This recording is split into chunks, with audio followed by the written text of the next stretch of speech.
Hello, Tiger fans. I'm Brian Yancelson, and I'm here with Trinity quarterback Tucker Horn. Horn completed a career high 30 passes and threw for 5 touchdowns while leading the Tigers to a victory over Texas Lutheran, earning him the title of SAA Offensive Player of the Week. Tucker, what explains this offensive explosion in Seguin? It's just a lot of hard work all around. Our coaches have put in, countless hours to get us prepared. Um, we're best friends on the offense. We hang around each other outside of the practice field, outside of class. We're really close. We have a great O-line. They've been working their tails off to get better from last year. The receiver group is probably as deep as it's ever been. A bunch of old guys, and the running back rooms is putting in all the work to make sure that they're doing their job to the best of their ability, which makes it easy to maybe put some points up on the board because we have such a well-rounded group all around. So. And you've completed 82% of your passes, thrown for over 600 yards in just 2 games. Do you think even you could have predicted such a strong start for yourself before the season started? No, not really. We go against a great defense every day in practice, so we like to think of them as one of the top defenses in the nation. Thanks to Coach Mahalik and all those coaches. So they give us a great look every week. So going into games, we have a saying that we win those games during the week with our practice because we go against each other and we're both doing really well. So going against such a good defense, getting such a good look makes Saturdays. We're a lot more confident going into Saturdays against other people. So. And this week especially, you're working hard in practice with a bye week, and then you head to Georgia for a huge matchup against defending conference champion Barry. How is the team preparing for what could be a season-defining matchup? We're taking this week just to get better ourselves. We'll focus on Barry when next week comes and it's time to get ready for a game. But for right now, we're just trying to better ourselves.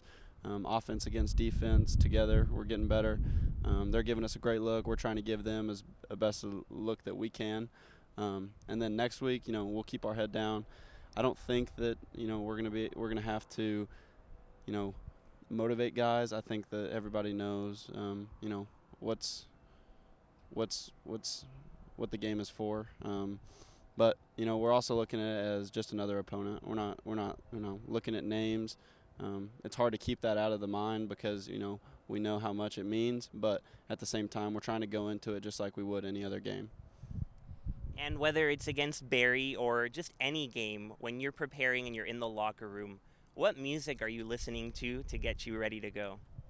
Well, I'd have to say that I'm not much in control of the music. We have a lot of guys that are much more in tune with the culture these days. So I'm more of like a 70s, 80s kind of guy. Nobody likes to listen to my music most of the time to get fired up. So we have people like Austin Burtness and the receivers and some of the DBs that like to play music that gets people going.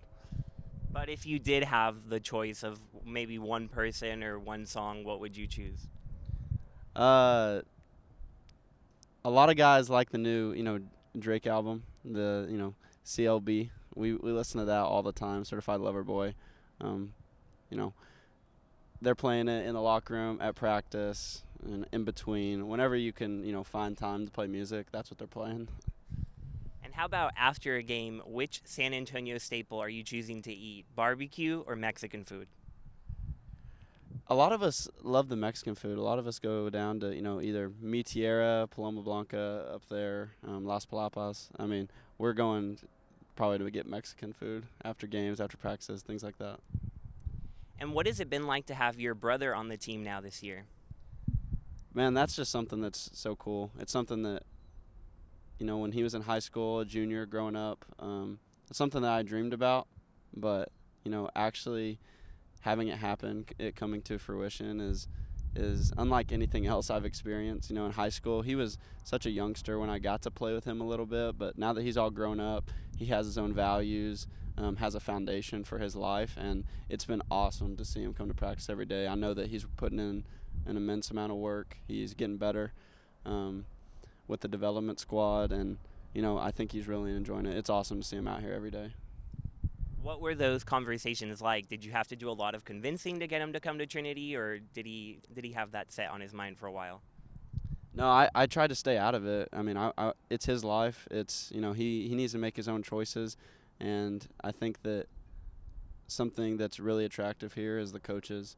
The coaches are just great people. They are supporting people, young men, to grow into great men that are making great decisions throughout their life. So I don't think it took much convincing from me at all, because I didn't really put that foot forward to try to convince him. But Coach Erb and Coach Mahalik, they put in great work, and obviously it swung his decision to come here. So I'm excited that he is here.